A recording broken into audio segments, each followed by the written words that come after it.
Hello and नमस्कार। Welcome to all. आप सभी का स्वागत है रणधीर एजुकेशन में। आज के इस लेक्चर में हम लोग 30 सितंबर से लेकर 6 अक्टूबर 2024 तक के सभी महत्वपूर्ण करंट अफेयर्स को देखेंगे। आप जानते हैं कि हमारा ये करंट अफेयर का जो सीरीज चल रहा है ये सभी कॉम्पिटिटिव एग्जाम्स के लिए जरूरी है, चाहे वो बैंकिंग का एग्जाम हो, एसएससी का एग्जाम हो या कोई स्टेट लेवल का एग्जाम हो।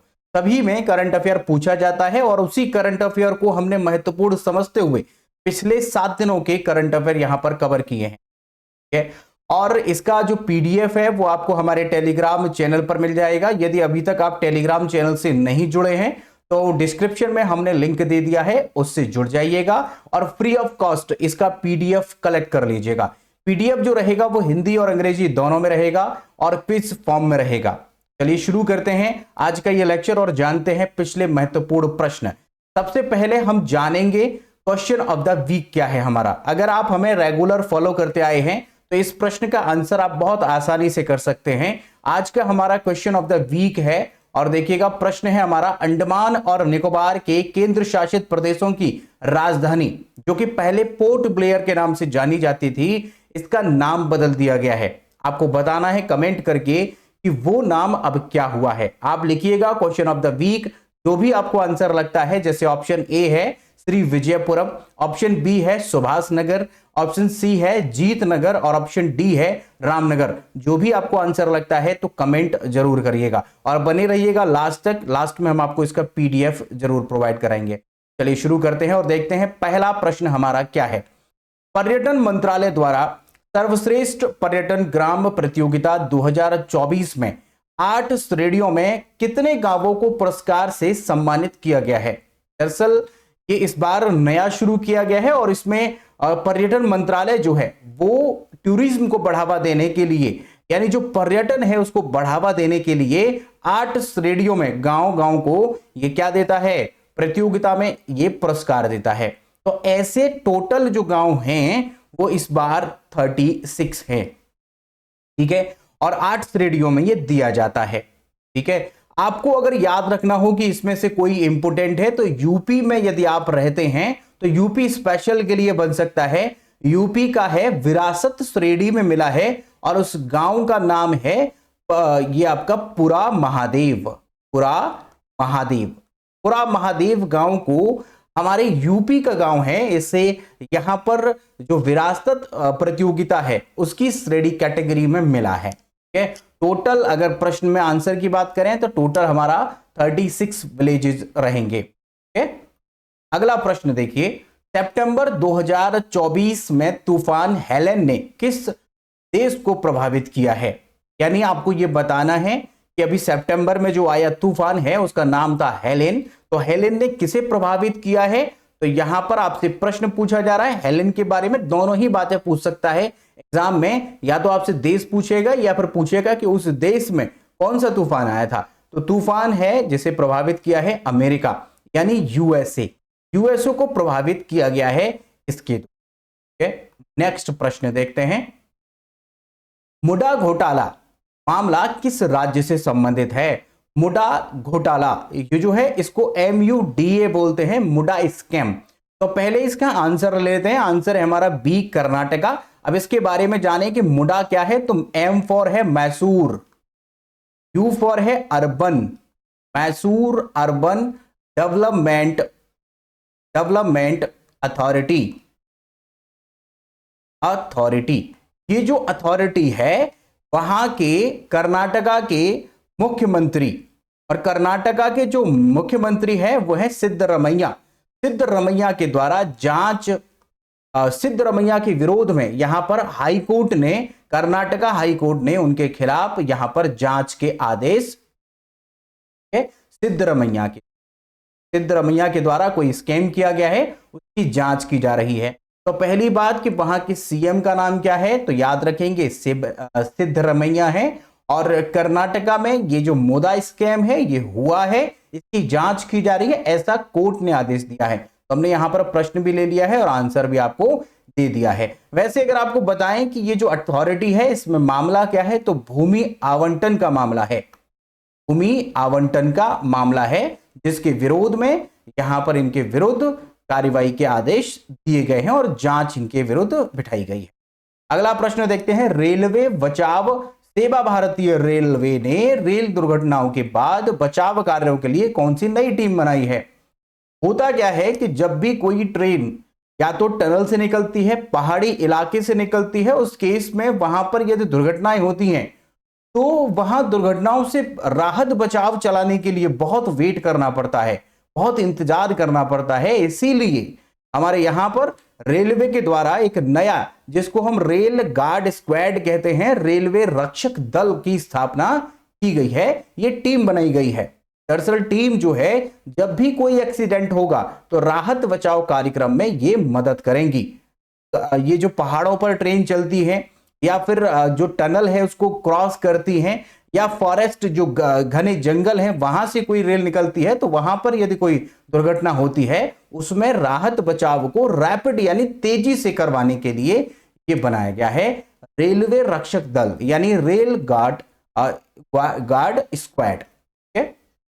अगला प्रश्न है, विश्व हृदय दिवस कब मनाया जाता है? यानी यहां पर हार्ट डे की बात पूछी जा रही है, तो हमारा ये मनाया जाता है 29 सितंबर को। 29 सितंबर। अगर आपसे पूछ लिया जाए कि 28 सितंबर को क्या मनाया जाता है, तो भाई यहां पर 28 को वर्ल्ड रेबीज डे मनाया जाता है।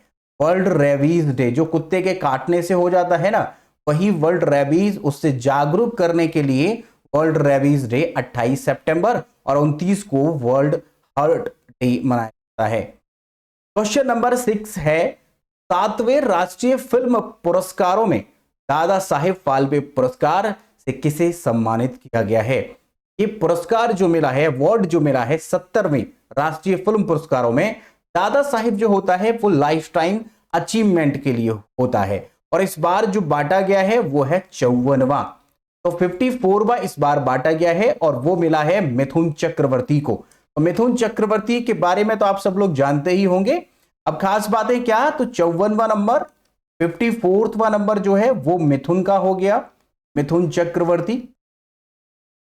इसके अलावा अगर पिछले साल का आपसे पूछ ले 53वें नंबर का, तो वहीदा रहमान, वहीदा रहमान पिछला भी पूछ सकता है और इस बार का भी आपसे पूछ सकता है। अब तक कितने मिल चुके हैं? 54 मिल चुके हैं।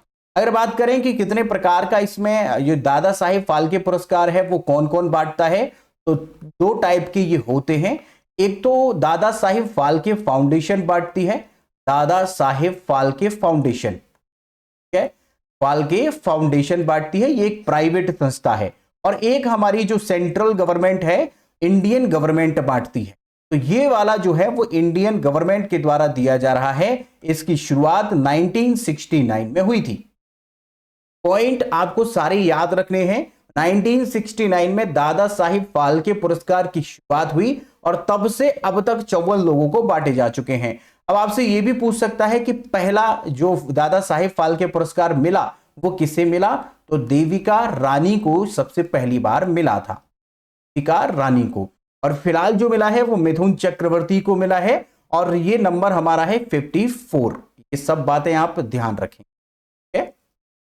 अगर आपसे पूछ लिया जाए कि मिथुन चक्रवर्ती का असली नाम क्या है, तो गौरंग चक्रवर्ती नाम है। वैसे इसकी संभावना बहुत ही कम है। और इनकी जो पहली फिल्म आई थी वो मृगया थी, और मृगया 1976 में आई थी। पहली फिल्म थी मृगया मिथुन चक्रवर्ती की, और उसी में नेशनल फिल्म अवार्ड मिला था इन्हें, बेस्ट एक्टर का नेशनल फिल्म अवार्ड मिला था इन्हें पहली ही फिल्म के लिए। चलिए अगला प्रश्न है हमारा 7th। इस फिल्म ने 2024 में आईफा पुरस्कार समारोह में सर्वश्रेष्ठ फिल्म का पुरस्कार जीता है। तो बेस्ट फिल्म जो हुई है इस बार 2024 के आईफा में, हम लोग जानते हैं और बहुत से लोगों ने देखी होगी। हालांकि समाज में बहुत अच्छा मैसेज उस फिल्म ने नहीं दिया है, बट लोगों के द्वारा काफी पसंद की गई है। तो आंसर हमारा है इसमें बी यानी एनिमल। एनिमल जो फिल्म है रणबीर कपूर की, उसके द्वारा ये प्राप्त किया गया है। एनिमल आप सब लोगों ने देखी होगी। अब बात करते हैं कि बाकी और क्या क्या अवार्ड्स मिले हैं आईफा में। देखिएगा, सर्वश्रेष्ठ फिल्म जो है वो एनिमल है। अगर अभिनेता देखें तो शाहरुख खान जवान के लिए अभिनेता शाहरुख खान को मिला है। अभिनेत्री यानी एक्ट्रेस रानी मुखर्जी जो कि मिसेस चटर्जी और वर्सेस नॉर्वे के लिए इनको मिला है। और डायरेक्टर जो है विदु विनोद चोपड़ा जो हैं 12th फेल के जो डायरेक्टर हैं उनको मिला है। और अगर सहायक अभिनेता की बात करें तो अनिल कपूर को मिला है उसी एनिमल। एनिमल में अनिल कपूर रणवीर कपूर के पिताजी बनते हैं। और अभिनेत्री अगर हेल्पिंग में अगर देखें वो है अभिनेत्री वो सवाना आजमी है रॉकी और रानी की प्रेम कहानी के लिए। अगर देखें कि नेगेटिव में सबसे ज्यादा सर्वश्रेष्ठ जो भूमिका निभाई है वो बॉबी देओल ने निभाई है एनिमल मूवी में। बहुत ही फेमस हुआ इनका ये कैरेक्टर एनिमल का, जो हकले का एक कैरेक्टर होता है। और सर्वश्रेष्ठ कहानी जो मिला है वो रॉकी और रानी की प्रेम कहानी इसको मिला है। संगीत एनिमल को मिला है। सर्वश्रेष्ठ गायक पुरुष में जो मेल में मिला है भूपेंद्र बब्बल अर्जन वैली जो गाना गाया है एनिमल का उसी को मिला है। और शिल्पा राव छलया जो गाना है जवान का इनको मिला है जो कि सर्वश्रेष्ठ गायिका के रूप को प्राप्त हुआ है। कि भाई अगला प्रश्न देखते हैं 8वां। सितंबर 2024 किस राज्य ने देसी गाय को राजमाता गौमाता का दर्जा दिया है? इस पर तो आपने हमारा शॉर्ट भी देख लिया होगा, तो अगर नहीं देखा है तो फिर हम यहां पर बता ही देते हैं। यहां पर हमारा आंसर है महाराष्ट्र। तो महाराष्ट्र ने जो देसी गाय होती है उसे अपने राज्य की राजमाता और गौ माता का दर्जा दिया है। बहुत ही अच्छी बात है और युगों युगों से इस गाय को गाय माता माना जाता है। बहुत ही शुभ माना जाता है। शुरुआत से आप अगर हिस्ट्री पढ़ते हैं तो ऋग्वैदिक काल से आपने गाय के बारे में सुना होगा। चलिए अगला प्रश्न देखते हैं। अंतरराष्ट्रीय अहिंसा दिवस यानी नॉन वायलेंस डे जो मनाया जाता है वर्ल्ड यानी इंटरनेशनल नॉन वायलेंस डे, ये कब मनाया जाता है? तो सिंपल सी बात है, ये हमारे गांधी जी के जन्म दिवस के उपलक्ष्य में मनाया जाता है 2 अक्टूबर को। अगर बात करें कि इसे ये जो 2 अक्टूबर है यहां पर हमने ये तो बता ही दिया आपको। हालांकि इस दिन जो जन्म हुआ है वो महात्मा गांधी का हुआ है और इसी 2 अक्टूबर को लाल बहादुर शास्त्री का भी जन्म हुआ। लाल बहादुर शास्त्री हमारे एक्स पीएम रह चुके हैं और 2 अक्टूबर में हम जानते हैं कि गांधी जयंती तो मनाई जाती है और लाल बहादुर शास्त्री जयंती भी मनाई जाती है। तो ये भी याद रखिएगा, अहिंसा दिवस मनाया जाने की घोषणा जो हुई है वो 2007 में हुई है यूएनओ के द्वारा। तो यूएनओ के द्वारा इसकी घोषणा की गई कि अब हर साल 2 अक्टूबर है। चूंकि महात्मा गांधी ने अहिंसा के लिए बहुत बड़ा एक पाठ पढ़ाया है लोगों को, उसी के उपलक्ष्य में उन्होंने क्या किया है, इसको नॉन वायलेंस डे घोषित। अगला प्रश्न, भारत ने स्थानीय भाषाओं में जनरेटिव एआई के लिए कौन सी परियोजना शुरू की है? जनरेटिव एआई के लिए कौन सी परियोजना है? यहां पर पहले आंसर आपको डायरेक्ट बताते हैं। हम भारत जैन प्रोजेक्ट जो है ये इसके लिए शुरू किया गया है, भारत जैन प्रोजेक्ट। याद रखिएगा एआई प्रोजेक्ट जो नाम है इसका वो भारत जैन प्रोजेक्ट नाम है, एआई प्रोजेक्ट नाम नहीं है, जबकि ये जो प्रोजेक्ट है जनरेटिव एआई का ही है। अगला प्रश्न है, अक्टूबर 2024 में सामाजिक क्षेत्र में योगदान के लिए 25वें लाल बहादुर शास्त्री राष्ट्रीय पुरस्कार 2024 से किसे सम्मानित किया गया है? सवाल 25वां है, लाल बहादुर शास्त्री राष्ट्रीय पुरस्कार 2024 है। यहां पर जो मिला है वो ऑप्शन बी हमारा यहां पर सही है, राजश्री बिड़ला को मिला है, राजश्री बिड़ला को। याद रखिएगा, सीधे फैक्ट पूछेगा आपसे, किसको मिला है? राजश्री बिड़ला को। अगले क्वेश्चन की बात करें तो 2 अक्टूबर 2024 को महात्मा गांधी की कौन सी जयंती मनाई गई? तो अगर आपको जन्म पता है तो 2 अक्टूबर 1869 में इनका जन्म हुआ गुजरात में। और इसके बाद अगर आप कैलकुलेट करेंगे तो 155वां आएगा, तो 155वां इस बार मनाया गया है, 155वां। और अगर इनके भारत में आंदोलनों की बात करें तो मॉडर्न हिस्ट्री में हम प्रॉपर आपको पढ़ाते हैं। वैसे यहां पर एक फैक्ट आपको बता देते हैं जो कि अक्सर एग्जाम में पूछ लिया जाता है, भारत में सबसे पहला आंदोलन इनका कौन सा था? तो महात्मा गांधी का सबसे पहला आंदोलन, चूंकि हम आपको सबको पढ़ा चुके हैं और मुझे लगता है कि आप लोग इसका आंसर भी कर पाएंगे यदि आप हमें फॉलो कर रहे हैं और हमसे पढ़ रहे हैं, चीजों को सीख रहे हैं। अब बताइएगा भारत में सबसे पहला इनका कौन सा आंदोलन था? आप लोगों को बताना है कि भारत में सबसे पहला आंदोलन, भारत में सबसे पहला आंदोलन कमेंट करके जरूर बताइएगा, लिखिएगा क्वेश्चन नंबर 12 और आंसर लिखिएगा, सॉरी क्वेश्चन नंबर, अब जो भी लिखें अब गांधी जी से रिलेटेड लिखिएगा, क्वेश्चन गांधी जी ऐसे करके डैश लगा के लिखिएगा कि भारत में सबसे पहला जो है हमारा इनके द्वारा कौन सा आंदोलन शुरू हुआ था। यहां पर हमने 12 का आंसर आपको बता दिया, 155वीं जयंती मनाई गई थी इस बार। अगला प्रश्न है, आईसीसी महिला टी20 वर्ल्ड कप 2024 का आयोजन किस देश में किया जा रहा है? 2024 का आयोजन, वो भी आईसीसी टी20 वर्ल्ड कप का। तो यहां पर आयोजन जो हो रहा है वो यूएई में हो रहा है, यूनाइटेड अरब अमीरात में हो रहा है। पहली बात ये बात है। दूसरी बात है कि इसका जो एडिशन है वो एडिशन इस बार का 9th है, 9वां एडिशन है।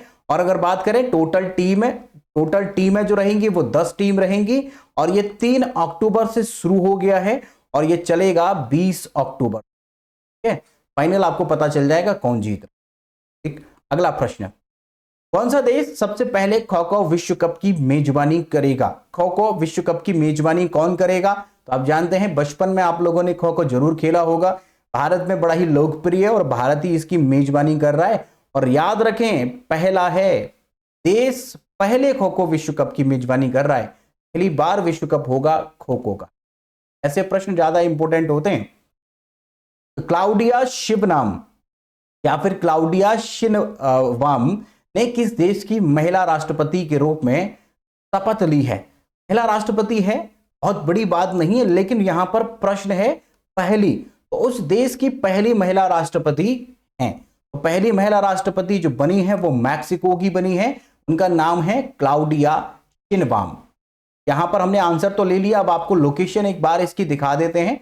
लोकेशन देखिएगा, ये मैक्सिको है और मैक्सिको की अगर कैपिटल की बात करें तो इसकी कैपिटल जो है उसका नाम है मैक्सिको सिटी।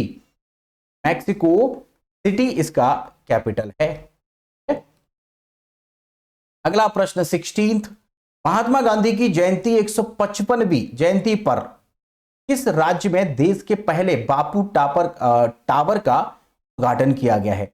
तो बापू टावर बनाया गया है और 155वीं जयंती पर बनाया गया है और देश का पहला बापू टावर है ये। अब ये कहां पर बना है, प्रश्न ये है। तो यहां पर उद्घाटन जो हुआ है वो बिहार में हुआ है इसका उद्घाटन। एक बार आपको इमेज दिखा देते हैं, ये है बापू टावर, बिहार में इसका उद्घाटन किया गया है। याद रखिएगा बिहार में बना। अगला प्रश्न है, हाल ही में राम सिंह, सौगत भट्टाचार्य और नागेश कुमार को मौद्रिक नीति जो मॉनेटरी पॉलिसी है कमिटी एमपीसी के सदस्य के रूप में नियुक्त किया गया है। मौद्रिक नीति समिति एमपीसी के सदस्य का कार्यकाल क्या होता है, क्या आपको बताना है। देखिएगा, मॉनेटरी पॉलिसी कमिटी जो है वो उर्जित आर पटेल की रिकमेंडेशन पर जो कमिटी बनाई गई थी, उसकी रिकमेंडेशन पर एमपीसी कमिटी बनाई गई 2016 में। और इसका काम रहता है कि भारत में आरबीआई के द्वारा जो इन्फ्लेशन को कंट्रोल करने के लिए मॉनेटरी पॉलिसी बनाई जाती है वो यही बनाता है। अब इसमें जो सदस्यों की संख्या होती है वो टोटल हमारे 6 मेंबर होते हैं। 3 मेंबर गवर्नमेंट ऑफ इंडिया की तरफ से और 3 मेंबर जो होते हैं वो आरबीआई की तरफ से होते हैं। इसमें जो अध्यक्षता करता है वो हमारा आरबीआई का अध्यक्ष या फिर आरबीआई का हम जिसे गवर्नर कहते हैं वो करता है। कास्टिंग बोर्ड भी उसी के पास होता है। तो 3+3 इसमें मेंबर्स होते हैं। इन मेंबर्स का जो कार्यकाल होता है वो होता है 4 साल। याद रखेंगे आप, 4 साल का इसका कार्यकाल। मॉनेटरी पॉलिसी में बहुत सारे टूल्स का प्रयोग किया जाता है, जैसे कि बैंक रेट है, रेपो रेट है, रिवर्स रेपो रेट है, एमएसएफ है, सलार है, सीआरआर है। अगर आप इनको प्रॉपर तरीके से समझना चाहते हैं तो हमने डिस्क्रिप्शन में लिंक दे दिया है इकोनॉमिक्स का और एक बैंकिंग का भी है। तो उसमें जाकर के आप इकोनॉमिक्स में तकरीबन 15 या 16वां लेक्चर होगा, आप जाकर के उसे चेक कर सकते हैं। मॉनेटरी पॉलिसी को बहुत ही डिटेल में पढ़ सकते हैं। एक बार क्रॉस चेक करिएगा, कैनल के प्लेलिस्ट में जाइएगा, सभी का प्लेलिस्ट प्रॉपर तरीके से आपको मिलेगा, चाहे वो ज्योग्राफी हो, हिंदी हो, इंडियन पॉलिटी हो या बाकी अन्य सब्जेक्ट हो, सभी आप उसे चेक कर सकते हैं। हालांकि कुछ हमने यहां पर लिंक जो है आपको प्लेलिस्ट के इस डिस्क्रिप्शन में भी दे दिए, तो वहां से भी चेक कर सकते हैं, प्लेलिस्ट में जाके भी दे। अगला प्रश्न देखिए, 18वां प्रश्न हमारा क्या कहता है, प्रधानमंत्री इंटर्नशिप योजना 2024 के जो 2024 3 अक्टूबर 2024 को शुरू हुई है, लेकिन आपसे पूछा जा रहा है कि इंटर्नशिप योजना 2024 के तहत हर महीने कितना वजीफा दिया जाएगा। तो आंसर पहले लेते हैं 5,000 लिया जाएगा। जो स्टूडेंट्स 21 वर्ष से लेकर 24 वर्ष तक के बीच में हैं, ऐसे 1 करोड़ स्टूडेंट्स को इंटर्नशिप की सुविधा दी जाएगी टॉप 50 उसमें कंपनीज में। ऐसे तो रोजगार ये लोग दे नहीं पा रहे हैं, लेकिन वादे ड्रामे ये सब पूरे हैं। अब फुल रोजगार किसी को नहीं मिल रहा, इंटर्नशिप के नाम पर सिर्फ रोजगार दिखा करके न्यूज़पेपर में निकाल दिया जाएगा कि 1 करोड़ युवाओं के लिए सरकार ने रोजगार दिया। सब बेवकूफ बनाने की तरकीब है, कुछ नहीं है इनका। बाकी आपको बता दिया 21 से 24 वर्ष तक के लोग इसमें एलिजिबल होंगे। 1 करोड़ युवाओं को इंटर्नशिप की सुविधा दी जाएगी जो टॉप कंपनीज हैं उनमें। ओके, और उस समय पर जो इंटर्नशिप करेंगे तो वो 5,000 रुपये उनको एज ए स्टाइपेंड मिलता रहेगा। और कहें तो ये 5,000 रुपये में उनको सैलरी के रूप में जो मिलेगा, काम पूरा कराएंगे, सिखाना। देखो कहीं भी आप जॉब करेंगे तो वहां पर भी सीखते हैं, लेकिन वहां फुल सैलरी मिलती है। इंटर्नशिप में सीखते भी हैं लेकिन सैलरी फुल नहीं मिलती है। वही यहां पर एक टेक्निक इन्होंने इस्तेमाल की है। चलिए अगला प्रश्न देखते हैं। शास्त्रा रामानुज पुरस्कार 2024 से किसे सम्मानित किया गया है? शास्त्रा रामानुज पुरस्कार जो मिला है वो अलेक्जेंडर डुन को मिला है। यहां पर हमने आंसर लिया अलेक्जेंडर डुन। इनका याद रखेंगे, सीधा फैक्ट है, सीधा याद रखना है। अगला प्रश्न है 95वां Murugappa gold cup hockey tournament 2024 का खिताब किसने जीता है? वैसे तो आपको इसके नाम से ही पता चल चुका है कि यह एक हॉकी टूर्नामेंट है, लेकिन याद रखेंगे अगर कभी आपसे यह पूछ लिया जाए कि मुरुगप्पा ये जो ट्रॉफी है ये किससे संबंधित है, तो हॉकी से। यहां पर प्रश्न में दिया गया है, लेकिन कभी अलग से भी पूछ सकता है। तो इसे जो जीता है वो जीता है हमारा भारतीय रेलवे ने, भारतीय इंडियन रेलवे ने इसको जीता है। ठीक है, अब अगर बात करें कि भाई इसका अभी फिलहाल इसके बारे में और 2-4 बातें, जैसे कि यहां पर लिखा हुआ है इसका एडिशन कौन सा है, 95वां 95th है, और हॉकी टूर्नामेंट है, और इसका जो स्पॉन्सर्ड है वो मुरुगप्पा ग्रुप है। मुरुगप्पा ग्रुप ही वहां का एक इसका ऑर्गेनाइजर है, प्रायोजक है, स्पॉन्सर। अगला प्रश्न है हमारा अक्टूबर 2024 में कैबिनेट द्वारा किन भाषाओं को शास्त्रीय भाषा का दर्जा दिया गया है? देखिएगा, शास्त्रीय भाषाएं जो होती हैं वो भाषाएं होती हैं जिनका हमारे शास्त्रों में जिक्र किया गया है, या उन भाषाओं में शास्त्र लिखे गए हैं, और वह भाषा कम से कम 1500 साल पुरानी हो। जैसे संस्कृत बहुत पहले से भाषा चली आ रही है, जैसे तमिल, तेलुगु, ये सब भाषाओं में शास्त्र आपको देखने को मिलते हैं। चाहे वो रामायण हो, हिंदू धर्म से संबंधित कोई भी शास्त्र हो, संस्कृत भाषा में मिलता है। अब आप सोचेंगे हिंदी में, नहीं, हिंदी में कोई भी शास्त्र नहीं लिखा गया है, उन शास्त्रों का ट्रांसलेशन जरूर हिंदी में किया गया है। तो जो शास्त्रों में लिखी हुई भाषा है उसी भाषा को शास्त्रीय भाषा कहते हैं। काफी पुरानी भाषा होती है। तो अभी तक 8 भाषाएं शास्त्रीय भाषाएं हुआ करती थी, लेकिन अब कैबिनेट ने मंजूरी दी है कुछ और भाषाओं को और शास्त्रीय भाषाएं बनाने का यहां पर निर्णय लिया गया है। पहले फारसी भाषा को भी कहा गया था जयशंकर प्रसाद के द्वारा। एस जयशंकर जो हमारे विदेश मंत्री हैं, उन्होंने कहा था कि हम वहां की जो फारस की पार्शियन जो भाषा है उसको हम यहां पर एक नई शास्त्रीय भाषा बनाएंगे, लेकिन उसको तो नहीं बनाया गया। बट यहां पर ऑप्शन ले लेते हैं। पहले हमारा आंसर होगा ये वाला बी ऑप्शन, जिसमें मराठी, पाली, प्राकृत, असमी और बंगाली, ये 5 भाषाओं को ऐड किया जाएगा। अगर कहें कि पहले कितनी थी, तो पहले 8 थी और अब कितनी है, 5। तो इनको अगर जोड़ दें तो टोटल हमारी 13 भाषाएं हो जाएंगी। ध्यान रहे यहां पर हमारी मराठी जुड़ने वाली है, पाली प्राकृत भाषा जुड़ने वाली है, जैन धर्म बौद्ध धर्म वाली भाषा भी जुड़ जाएगी, मराठी महाराष्ट्र की जुड़ जाएगी, असम की असमी जुड़ जाएगी, और बंगाल क्षेत्र की बंगाली जुड़ जाएगी। तो 5 भाषाएं और जुड़ने वाली हैं। अगर देखें तो पहले से कौन सी हैं, तो यहां पर 8 भाषाएं हैं। सबसे पहली तमिल 2004 में बनी थी, संस्कृत 2008 में बनाई गई, कन्नड़ 2008 में, तेलुगु 2008 में, मलयालम 2013 में और उड़िया 2014 में। ये सारा सफर मनमोहन सिंह के समय का था, समय 2004 से लेकर 2014 तक का। इसी में 8 शास्त्रीय भाषाओं को निर्धारित किया गया, लेकिन अब और 5 भाषाएं शास्त्रीय बनाई जा रही हैं। कैबिनेट ने उसे मंजूरी दे दी। टोटल भाषाएं हमारी कितनी हो जाएंगी, 13 हो जाएंगी, जिसमें हमने आपको बता दिया मराठी हो जाएगी, बंगाली हो जाएगी, असमी हो जाएगी और पाली हो जाएगी, पाली और प्राकृत भाषा, ये सब भाषाएं और जुड़ेंगी। तो देखिएगा 1 2 3 4 5 6 7 8 9 10 11, सॉरी माफ करिएगा 6 होती हैं, टोटल हमारी 6 हैं, वो हमने शास्त्रीय नृत्य का करके बोल दिया है। यहाँ पर 6 भाषाएं हमारी शास्त्रीय भाषाएं हैं और इसमें हमारी ये जो जुड़ेंगी टोटल 5 और जुड़ जाएंगी, तो टोटल हमारी 11 हो जाए। वो हमने नंबर आपको जो बोल दिया था वो दरअसल शास्त्रीय नृत्य का बोल दिया है, जो कि हमारे 8 शास्त्रीय नृत्य हैं और भाषाएं हमारी 6। तो यहां पर हमने जो कवर किया है वो पिछले 7 दिनों के सभी करंट अफेयर्स को कवर कर लिया है। अगर आपका कोई डाउट है, कोई प्रश्न है या कोई सुझाव देना चाहते हैं तो यू आर मोस्ट वेलकम, आप कमेंट करिएगा, हम आपके कमेंट का जवाब जरूर देंगे। अगर आप चैनल पर पहली बार आए हैं या अभी तक आपने चैनल को सब्सक्राइब नहीं किया है तो सब्सक्राइब कर दीजिए। अगर लेक्चर पसंद आया है तो एक बार लाइक जरूर कर दिएगा, फ्रेंड्स के साथ में प्लीज जरूर शेयर करिए। बेल आइकन को जरूर प्रेस कर लीजिएगा, उससे नोटिफिकेशन आपको मिलता रहेगा। इसके अलावा आप हमसे जुड़ सकते हैं टेलीग्राम पर, फेसबुक पर, इंस्टाग्राम पर। सभी पर जुड़ने के लिए आप @रणधीर एजुकेशन लगा करके सर्च करिएगा, जैसे कि हमने यहाँ पर आपको मेंशन करके दिखाया है। टेलीग्राम का लिंक हमने डिस्क्रिप्शन में भी दे दिया है, आप मैन्युअली भी सर्च कर सकते हैं। @ लगा करके रणधीर एजुकेशन सर्च करिएगा, चैनल आपको दिख जाएगा, लोगो आपको ये वाला दिख। बाकी किसी भी कंफ्यूजन के लिए, किसी भी डाउट के लिए आप कमेंट कर सकते हैं या हमसे जुड़ करके पर्सनली मैसेज भी कर सकते हैं। लेक्चर क्लास तक बने रहने के लिए आप सभी का बहुत बहुत धन्यवाद। मिलते हैं नेक्स्ट में। Thank you so much.